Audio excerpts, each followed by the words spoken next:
Welcome to Deepu Cater Stories. I used to believe that a man's home was his castle, a fortress built of success and hard work. But what happens when the enemy isn't outside the gates? What happens when the person who calls the police to have you thrown out of your own home is the same person who has been secretly living in it for the past 2 weeks? This is the unbelievable true story of Dr. Julian Vance. A successful architect who returned from a trip to a shocking welcome. He wasn't just fighting for his house. He was fighting for his dignity against a homeowners association queen who thought she was above the law. Stay with us as we uncover how a hidden key and a security camera turned a quiet, wealthy suburb into a battleground for justice.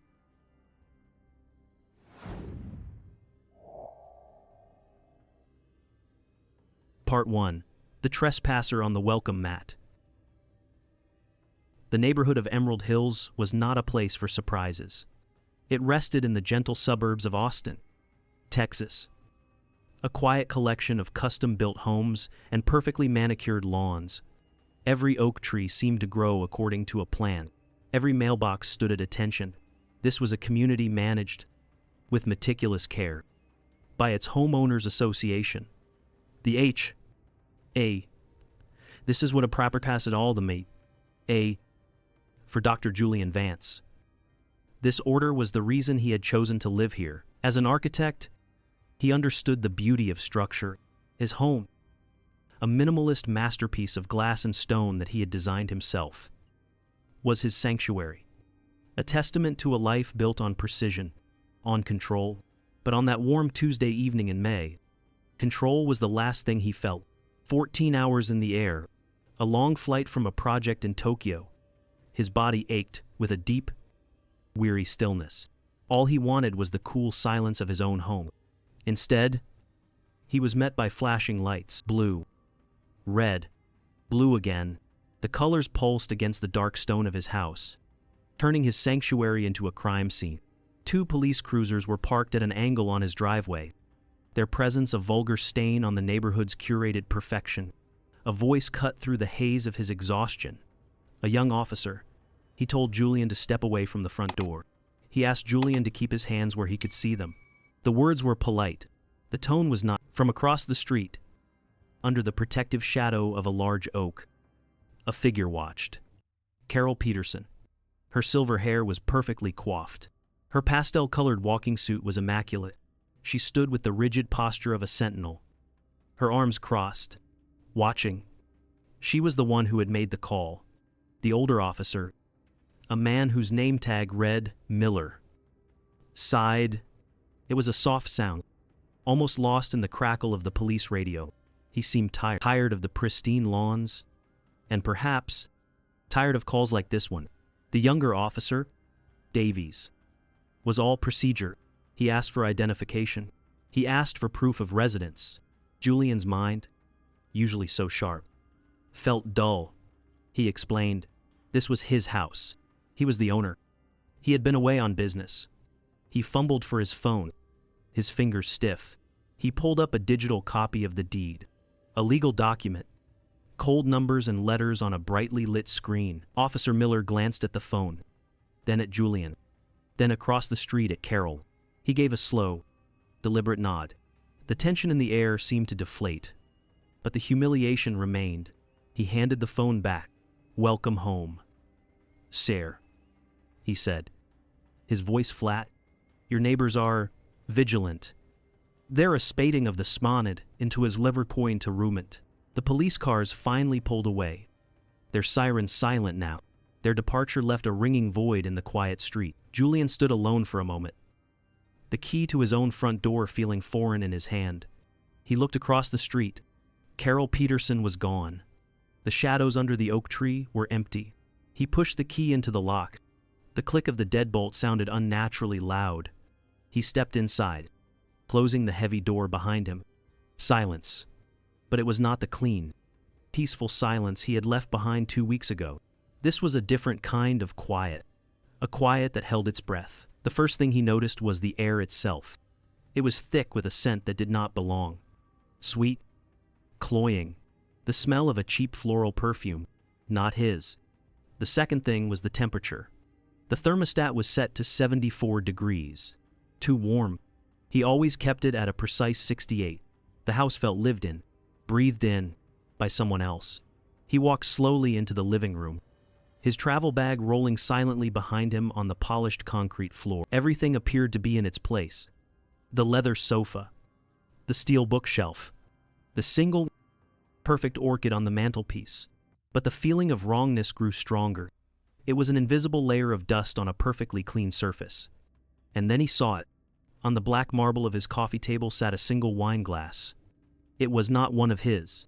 It was delicate, with a long, thin stem, and on its rim, a faint, waxy smear of crimson lipstick. A ghost of a smile.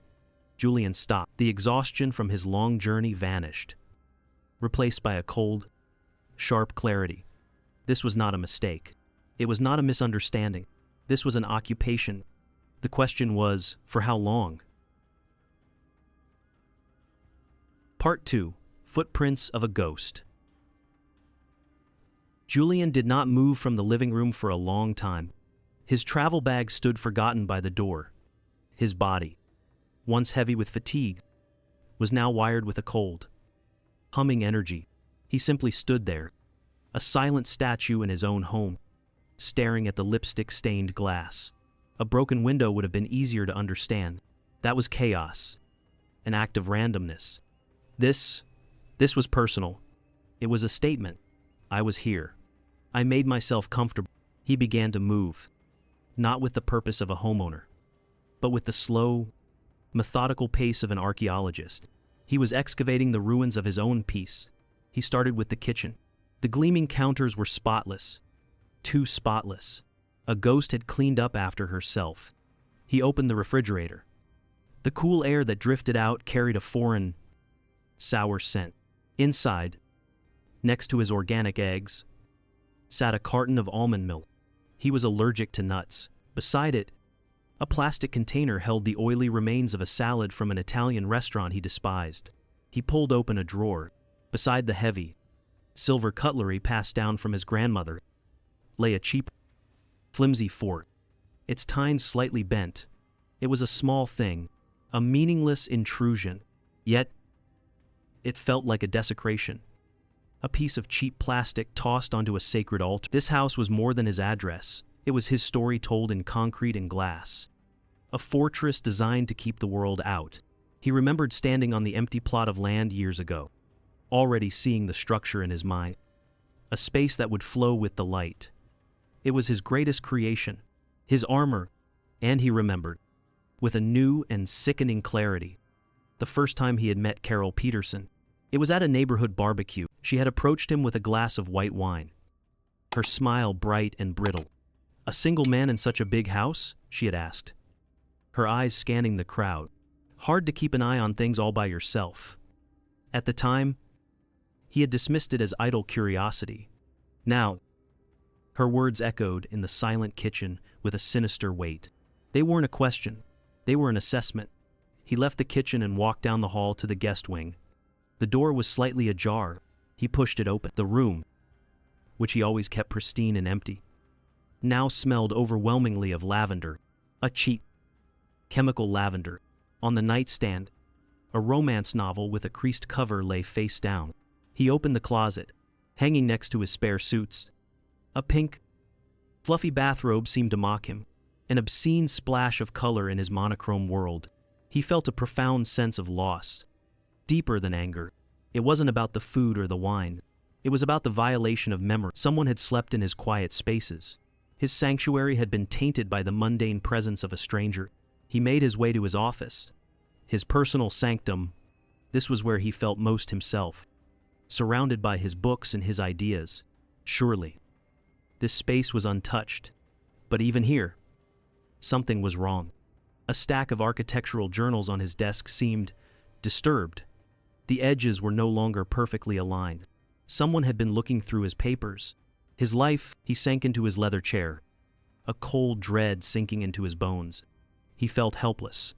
A ghost had haunted his house, leaving smudges and smells and cheap forks in her wake. And then, an idea sparked in the darkness of his mind. A single, clarifying thought: cameras. The security system, the silent, unblinking eyes he had installed for peace of mind. They had seen everything. The thought brought with it a surge of hope and a chilling fear of what he was about to discover. Part 3. The Unblinking Eye. Julian sat down at his desk, the familiar comfort of the worn leather of his chair doing little to soothe him. His heart hammered against his ribs, a frantic drumbeat in the heavy silence. He was about to invite the ghost into the room, to watch her every move. He opened his laptop, its quiet hum the only sound. He navigated to the security system's cloud server, his fingers moving quickly and precisely over the keyboard. A timeline appeared on the screen. A neat, clinical grid representing the last 14 days. A digital diary of his home's life without him. Recorded in cold, impartial data. He clicked on a date. 3 days after his flight had departed for Tokyo, the screen flickered to life, showing the view from the camera hidden in the foliage near his front door. The morning was bright and quiet, a picture of suburban tranquility. Then, a figure entered the frame from the right. Carol Peterson, dressed in gardening clothes, a wide-brimmed hat shielding her face from the sun. She glanced left, then right down the empty street, a furtive movement that looked entirely out of place in this neighborhood of open doors and friendly waves. She bent down, her movements practiced, and retrieved the spare key from beneath the fake rock he had forgotten was even there. She let herself in. She stayed for only 10 minutes that first time. A quick tour, a reconnaissance mission, just checking, Julian thought, a bitter, metallic taste in his mouth. He was trying to give her the benefit of the doubt, but his gut knew better. He skipped forward a few days. The entries on the timeline became more frequent. The durations became longer. One video showed her arriving not in gardening clothes, but in a casual dress, carrying a small bag of groceries. The ghost was settling in. Another video, time-stamped in the late afternoon, showed her in his living room, sitting in his favorite armchair, watching the evening news on his television. The boldness, the sheer entitlement of it, grew with each passing day. She was no longer a visitor. She was a resident. She was the lady of the house. Then he found the video that made his blood run cold. It was from the camera in the main living area, the one with a wide view of the sofa and coffee table. Carol was on his sofa, her feet propped up on his marble table, a phone pressed to her ear. Her voice, tinny and distant through the computer speakers, was crystal clear. "No, he won't be back for ages," she was saying to someone on the other end. "Just come over. I found this amazing bottle of Pinot Grigio that he'll never even miss." She laughed, a light, carefree sound that echoed grotesquely in the silence of his office. She had brought guests. She had hosted parties. In his home, the phone on his desk buzzed, the vibration startling him out of his horrified trance. The caller ID read, Elena Ramirez, his housekeeper of 5 years, a woman of quiet dignity and fierce loyalty. He answered, his own voice hoarse when he spoke. "Mr. Vance." "Thank God you answered." Elena's voice was a torrent of worried words, her usual calm demeanor gone. "I have been calling and texting. I was so worried. Last week, when I came to clean, I knew something was wrong. The guest bathroom, someone had used it. There were wet towels on the floor. I cleaned it, of course. But I took a picture of a strange bottle of shower gel because it felt so wrong. I didn't know what to do. I didn't want to bother you." Her words were the final piece, the human confirmation of the digital evidence playing out on his screen. A loyal employee, a kind woman, had known. She had felt the same sense of wrongness that he felt now. She had tried to warn him. He felt a wave of gratitude for her integrity, quickly followed by a fresh surge of cold, focused rage at Carol. He thanked Elena, his voice steady now, despite the storm inside him. He assured her he was home, that he was safe, and that he would handle it. After he hung up, he scrolled to the final video on the timeline, the one from yesterday. From the front porch camera, it showed Carol standing exactly where the police had made him stand just an hour ago. She was on the phone, her posture erect and righteous. He leaned closer to the speakers to hear the words that had turned him into a suspect at his own front door. "Yes. He doesn't look like he belongs here," she said, her voice dripping with a calm, practiced authority. "Dark skin. Please come quickly. That's what jobbed of the stand." Julian clicked download. He saved the file. He saved them all. He had the ghost. Trapped in ones and zeros. He had her words. He had her actions. He had the proof. He had the truth, with digital evidence in hand and a loyalist's testimony. Julian has no doubt. But knowing the truth is only half the battle. The other half is facing a community that may not want to hear it. What would you do in Julian's shoes? Confront him head on, or wait for another opportunity? Let us know your thoughts in the comments. Part 4. The Queen of Emerald Hills. Sleep did not come that night. The images from the camera feed played on a loop in his mind. The next morning, Julian opened his front door and stepped outside into a world that looked the same but felt entirely different. The Texas sun was bright. The birds were singing in the ancient oaks, but the air was thick with unspoken things. He walked down the long driveway to his mailbox, feeling the weight of unseen eyes from the curtained windows of the houses around him. His neighborhood, his chosen sanctuary, had become enemy territory. Mrs. Henderson from next door, a woman who always had a friendly wave and a comment about the weather for him. He suddenly found her rose bushes fascinating and turned her back as he passed. Mr. Gable, driving past in his pristine golf cart, gave him a curt, stiff nod instead of his usual cheerful greeting. The story had been told.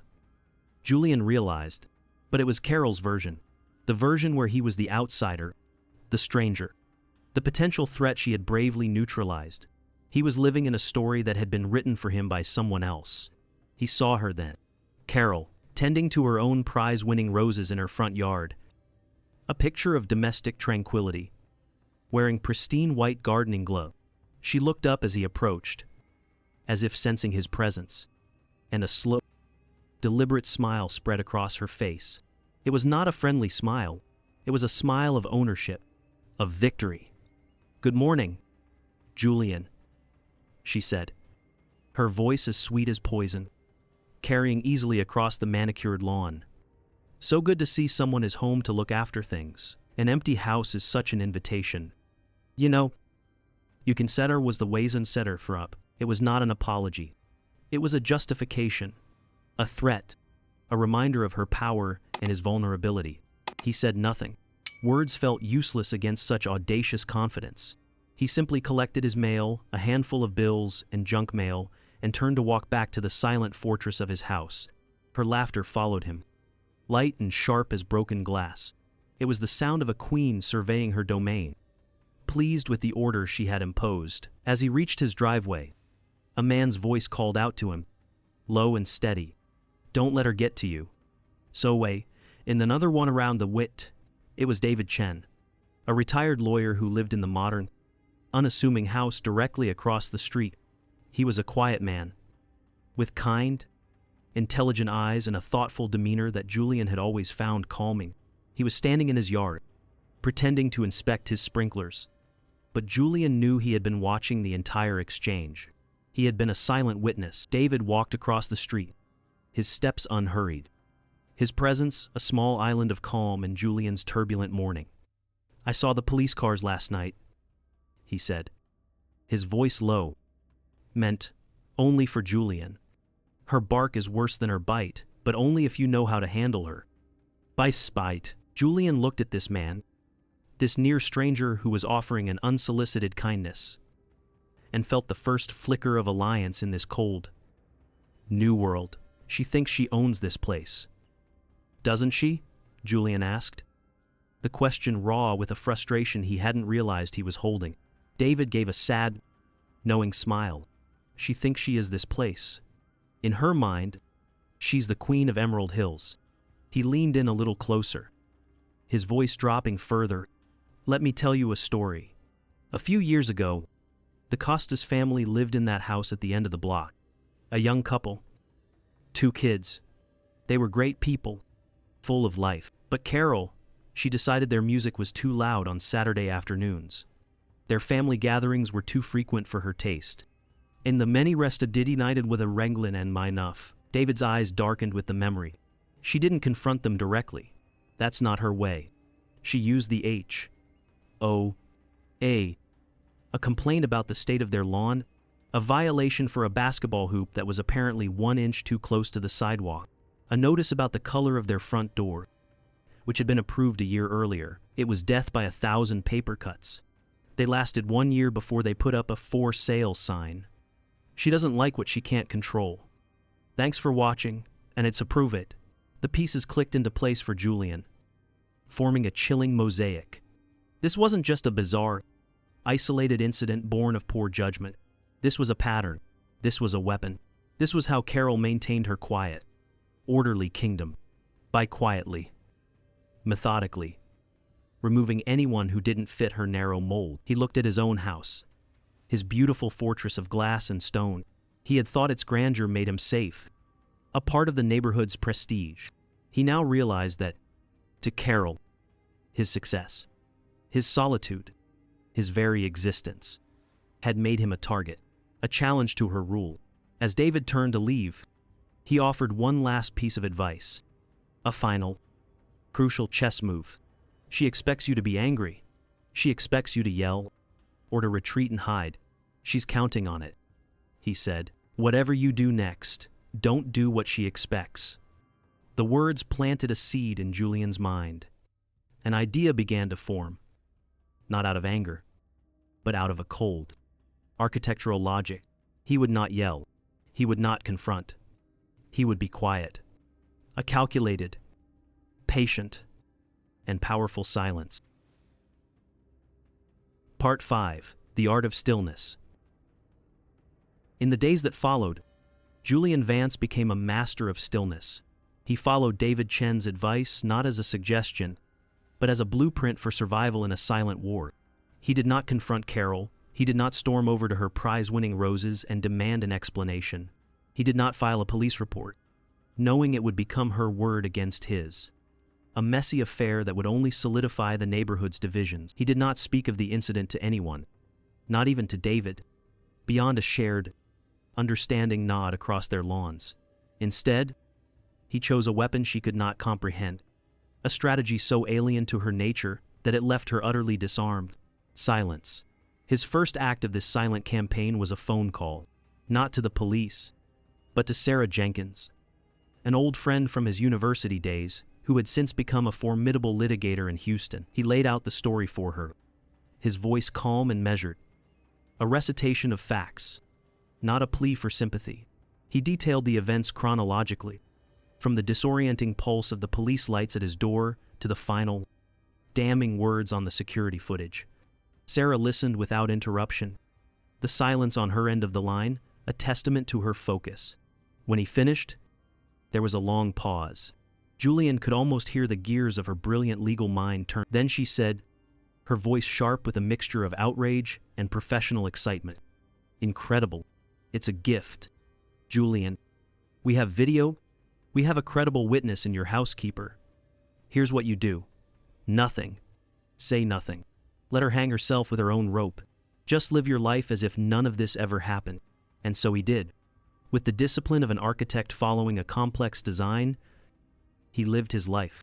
He became a visible, yet enigmatic, presence in the neighborhood.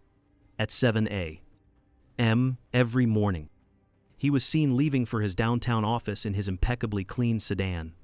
In the evenings, he worked in his garden, pulling weeds with a quiet, meditative focus.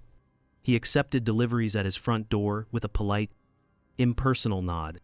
He took his morning walks at the same time every day, his pace steady, his expression neutral. When he saw other residents, he would offer a simple, non-committal greeting. He even nodded once at Carol from across the street as she was getting her mail. It was a gesture of simple acknowledgement, devoid of warmth but also devoid of anger, and it seemed to throw her off balance more than any angry outburst could have. His silence created a vacuum, a void in the neighborhood's narrative, and the community rushed to fill it with whispers and speculation. At the community pool, the prevailing theory was that he had decided to let it go. He probably doesn't want to make trouble. One neighbor speculated to another over the splash of children playing. He's new here. After all, he doesn't understand how things work.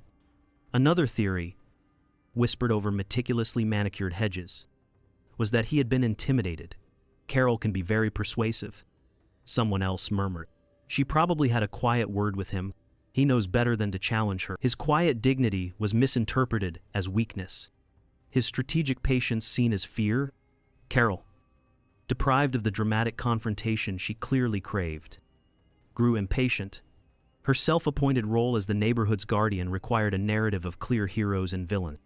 And Julian wasn't playing the part of the grateful subject or the vanquished foe. So, she began to embellish her story, to paint the masterpiece of her own heroism. She told a small group at the mailboxes that Julian had quietly thanked her for watching over his property while he was away.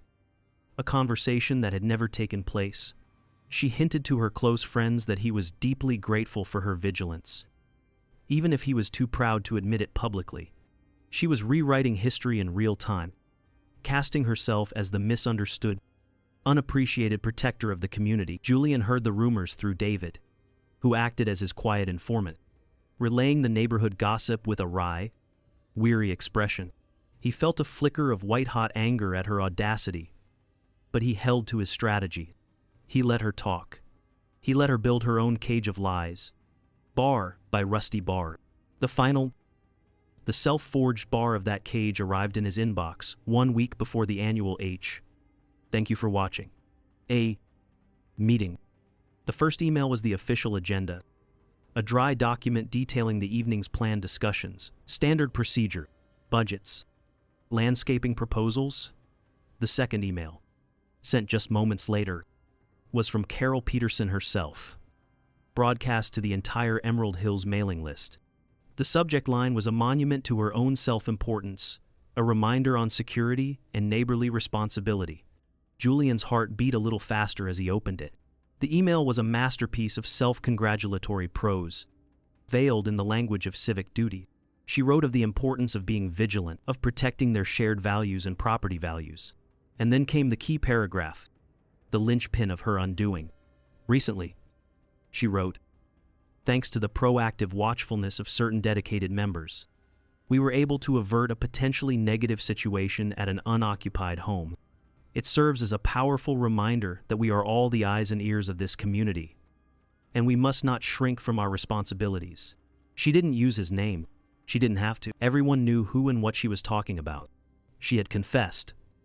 In a way, she had proudly claimed her actions, her trespass, her racist assumptions, and framed them as a community service in front of the entire neighborhood. A slow, cold smile touched Julian's lips. He forwarded the email to Sarah Jenkins with a single line of text, the final exhibit. He looked at the calendar on his wall and drew a neat, firm circle around the date of the HOA back. A meeting. The stage was set. The script was written by his opponent. All he had to do now was wait for the curtain to rise. Part 6. The stage is set. The night of the annual Homeowners Association meeting arrived with a heavy, humid stillness that felt like a held breath. The community clubhouse, a modest, beige building usually reserved for children's birthday parties and quiet book club gatherings, was different tonight. It was full, charged with an energy it rarely contained. Every folding chair was taken, and a handful of residents stood along the back wall, their arms crossed, their faces etched with a tense, almost gleeful curiosity. The air, usually smelling of stale coffee and cleaning supplies, was thick with anticipation. This was not a meeting about landscaping budgets or pool regulations. This was theater. This was a public trial. Julian arrived with David Chen a few minutes before it was scheduled to start. Slipping in quietly through the side door, he wore a simple dark sweater and slacks, his appearance understated, blending into the shadows at the back of the room. He took a seat in the last row, a deliberate choice to be an observer, not an immediate participant. From this vantage point, he could see everything. He saw neighbors leaning in to whisper to one another, their eyes flicking towards him. Then towards the front of the room, where the number 5 HOA board sat at a long, fold-out table. He saw the nervous energy, the shifting in seats, the craning of necks. The community was a coiled spring, wound tight with gossip and speculation. And then Carol Peterson made her entrance, not through the side door, but through the main entrance at the front. She walked in as if she were royalty arriving at a state function. Pausing for a moment to survey the room, she wore a crisp, cream-colored pantsuit, a single strand of pearls around her neck, her silver hair shining under the fluorescent lights. She smiled and nodded at her allies, her loyal court, who had saved seats for her in the front row, before taking her designated seat at the board table. She was the star of the evening, the main attraction, and she knew it. The meeting began with tedious, agonizingly slow formalities. The treasurer's report was read in a monotone voice. A painfully long debate about the merits of petunias versus begonias for the front entrance consumed 10 minutes. Julian listened patiently, his hands resting calmly in his lap. He watched the second hand of the clock on the wall sweep in its slow, relentless circle. He waited. Finally, the HOA president, a flustered, balding man named Mr. Henderson, moved to the next item on the agenda, his voice betraying a hint of nervousness. "And now," he announced, his voice slightly too loud in the quiet room, "we have the annual report from our Security Committee chairperson, Carol Peterson." A hush fell over the room. The whispering ceased. The fidgeting stopped. This was the moment everyone had been waiting for.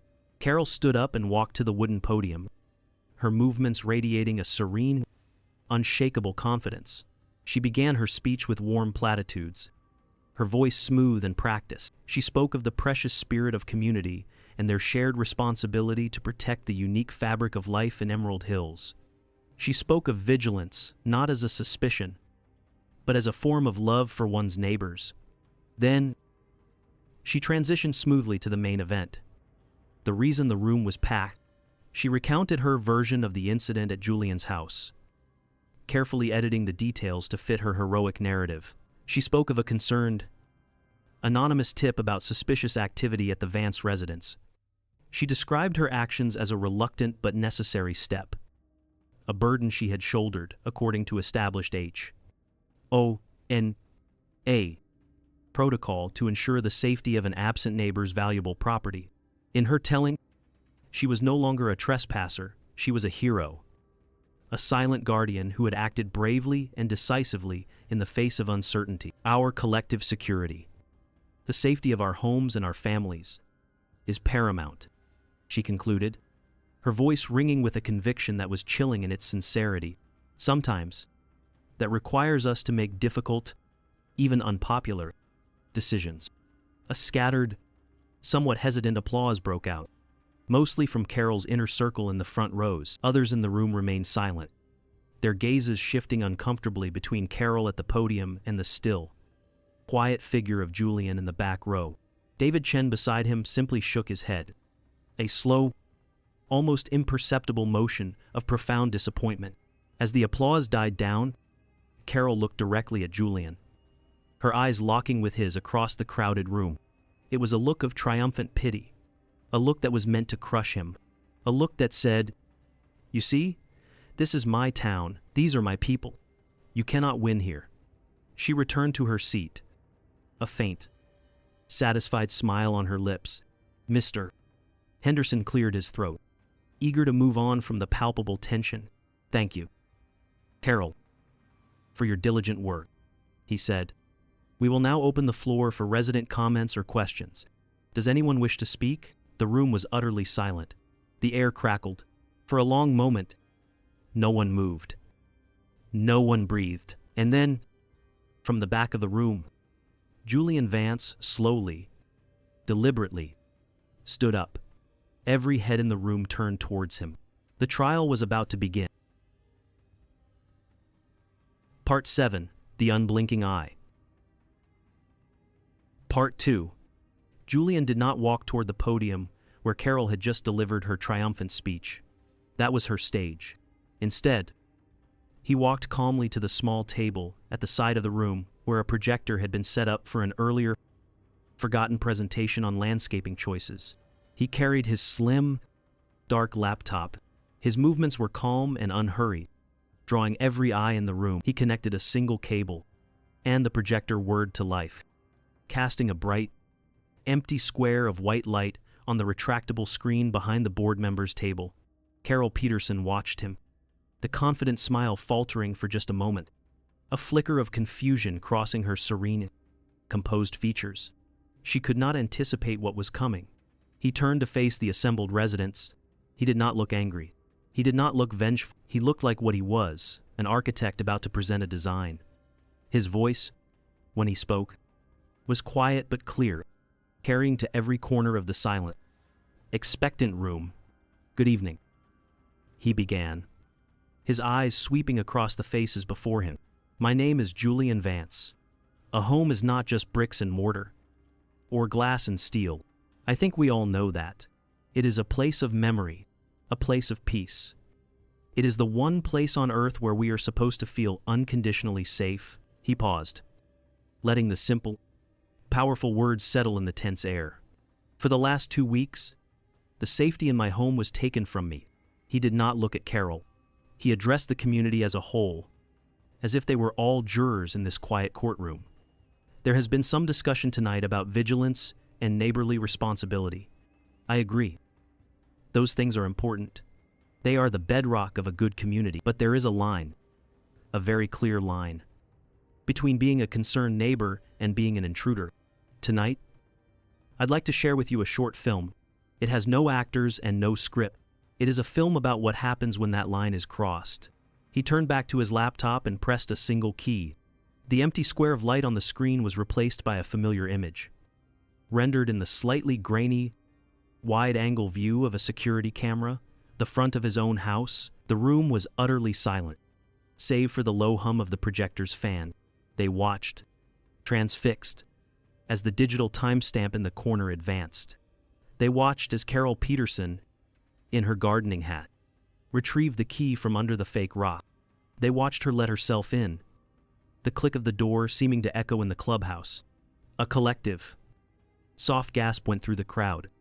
A single, unified sound of disbelief. They watched a later clip of her carrying groceries inside as if she were returning to her own home. They watched her sitting on his sofa, feet up, laughing on the phone. Mr. Henderson's mouth hung slightly open. Mrs. Henderson, sitting in the front row beside her husband, brought a hand up to her lips, her eyes wide. The video cut to another scene, this one from inside. Carol, hosting a friend for tea on Julian's private patio. The two women were admiring his garden, their voices clearly audible through the camera's microphone. "He has good taste?" Carol's friend remarked.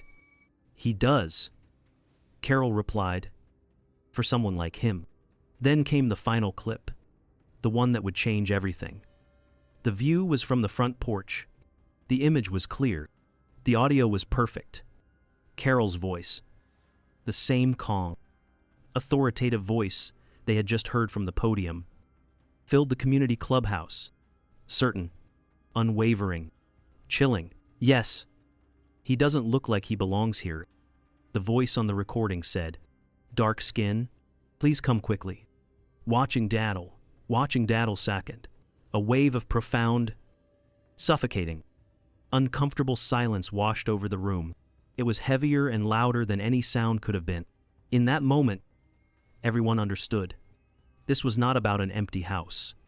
This was about a black man in a predominantly white neighborhood. This was not about security. It was about prejudice. People who had been on Carol's side, who had applauded her moments before, now stared at the floor, at their hands, anywhere but at the screen or at the woman who sat frozen at the front table. Carol's face was a mask of utter disbelief, her skin pale and waxy under the harsh fluorescent lights. Her allies, her royal court, looked away from her, their loyalty evaporating in the harsh, undeniable light of the truth. The video ended, the screen went blank, returning to a square of bright, white light. Julian walked back to his laptop and calmly disconnected the cable. The room remained silent. He looked across the crowded space, his eyes finally meeting Carol's. He said only one thing, his voice devoid of emotion. A simple, devastating statement of fact. That, he said, is how your vigilance welcomed me home. He did not need to say anything more. The evidence had spoken for him. He turned, walked back to his seat beside David Chen, and sat down, leaving the community to sit in the deafening, soul-searching silence of what they had just witnessed. If you are still listening here, please help me comment 1 below, so I know that there are still friends who accompany me throughout this action. Your preciousness is the greatest resource for me to continue the final part, about the inevitable consequences and lessons learned from the ashes. Part 8. The Echo of Silence. No one left the clubhouse immediately after the meeting ended. Mr. Henderson adjourned it with a weak tap of his gavel, but the residents remained in their seats, stunned into silence. The truth, once revealed, was a heavy thing, and it seemed to press down on the room, making it difficult to breathe, let alone speak. Carol Peterson was the first to move. She stood up on unsteady legs, her face a pale, blank mask. She did not look at anyone. She gathered her papers with trembling hands, stuffed them into her leather briefcase, and walked out of the room, her footsteps unnaturally loud in the profound quiet. The Queen had been deposed, and her exit was not majestic. It was simply sad. In the days that followed, a new kind of silence fell over Emerald Hills. It was not the tense, watchful silence of before, but a quiet born of collective shame and introspection. Carol Peterson vanished from public life. Her perfectly manicured roses began to droop from neglect. Newspapers piled up on her doorstep, a yellowing monument to her absence. Rumors circulated in hushed tones at the grocery store. Some said she had gone to stay with her daughter in another state. Others whispered that she hadn't left her house at all, a prisoner in the very home from which she had judged everyone else. Whatever the truth, her reign was over. The throne was empty. The invisible wall that had been erected around Julian began to crumble. The averted gazes were replaced by hesitant, respectful nods. The whispers were replaced by awkward, but sincere, attempts at conversation. One afternoon, as Julian was checking his mail, Mrs. Henderson approached him from next door. She was carrying a freshly baked apple pie, its warmth radiating through the tin foil. Her eyes were filled with a genuine remorse. "I am so sorry, Dr. Vance," she said, her voice barely above a whisper. I should have known better. I hope you can forgive this neighborhood." Her apology was clumsy, but heartfelt. It was the first of many, small gestures of contrition, offered up like peace treaties. A wave from a passing car, a neighbor leaving a bag of homegrown tomatoes on his porch. The community was trying, in its own imperfect way, to atone. That evening, David Chen came over. Unannounced, he brought with him a bottle of expensive single malt scotch. He and Julian sat on the back patio as the fiery Texas sun dipped below the horizon, painting the sky in shades of orange and purple. They didn't talk about the meeting. They didn't talk about Carol. They simply sat in a comfortable silence, sharing a drink. The quiet between them was a different kind, one of shared understanding and mutual respect.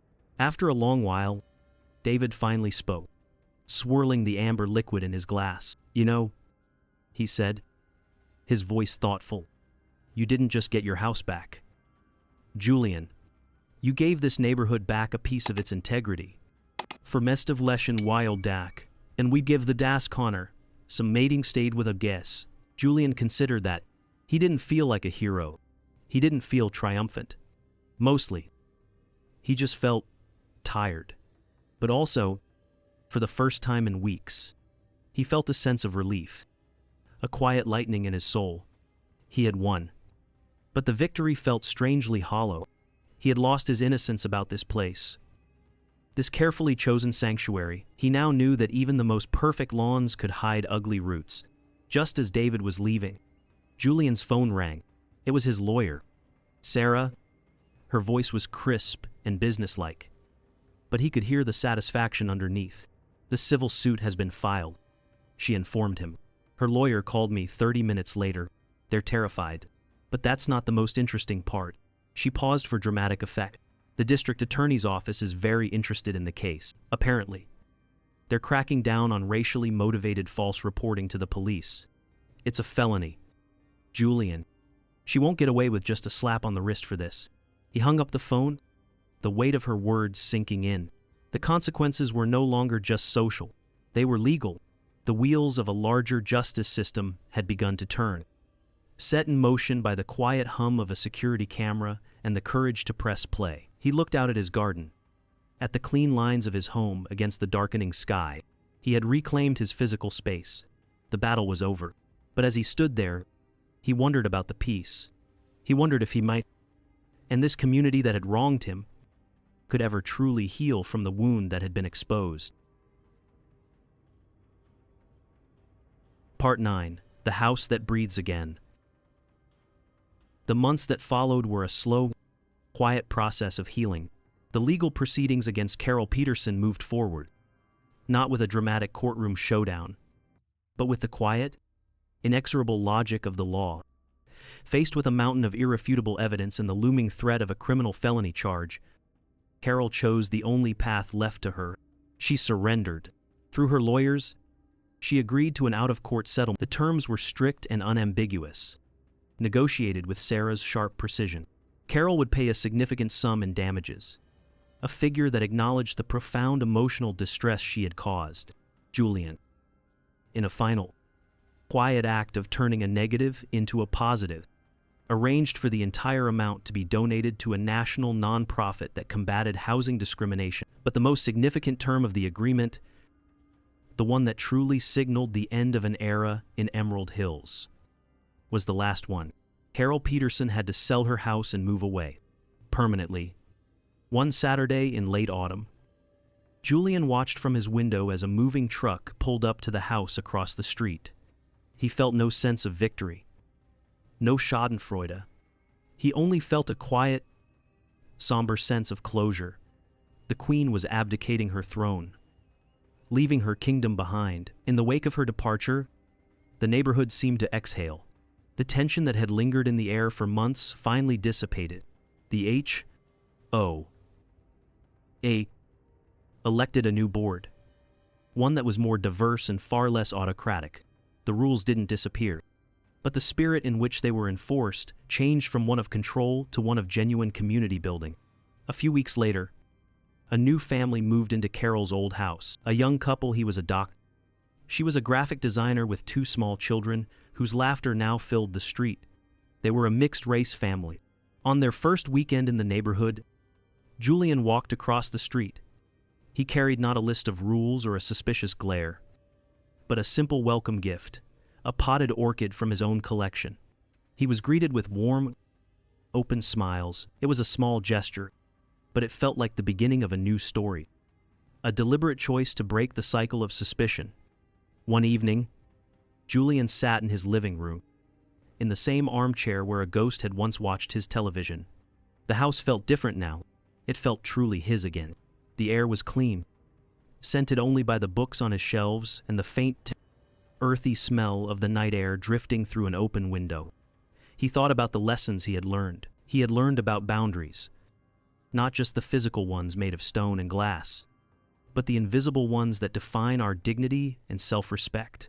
He had learned that sometimes the only way to protect your peace is to be willing to go to war for it.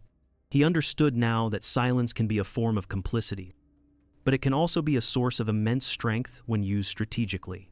And he learned that true courage wasn't the absence of fear. He had felt fear when he stood up at that meeting. It was the act of doing what is right. Despite that fear, he had reclaimed more than just his house. He had reclaimed his own narrative. The house settled around him, its quiet hums and creaks a familiar comfort. It was breathing again, and so was he. The story of Julian Vance and the Queen of Emerald Hills is not just a story about a house. It is a story about reclaiming your space in a world that sometimes tries to shrink it. It is a reminder that the strongest walls we can build are not made of bricks or stone. They are built of respect, of courage, and of the simple, unwavering willingness to speak the truth, no matter how difficult it is for others to hear. In the end, Julian Vance's story reminds us that our strongest walls aren't made of stone, but of self-respect. It teaches us that protecting our peace and our boundaries isn't just a right cost, but a necessity for our dignity. The quiet courage to stand up for what's right can rebuild a community on a foundation of genuine respect. What are your thoughts on this? Have you ever faced a moment where you had to defend your own boundaries? I'd love to read your reflections in the comments below. If stories like this resonate with you, please consider subscribing to Deepu Kader Stories to continue these important conversations. Thank you for being here and for listening.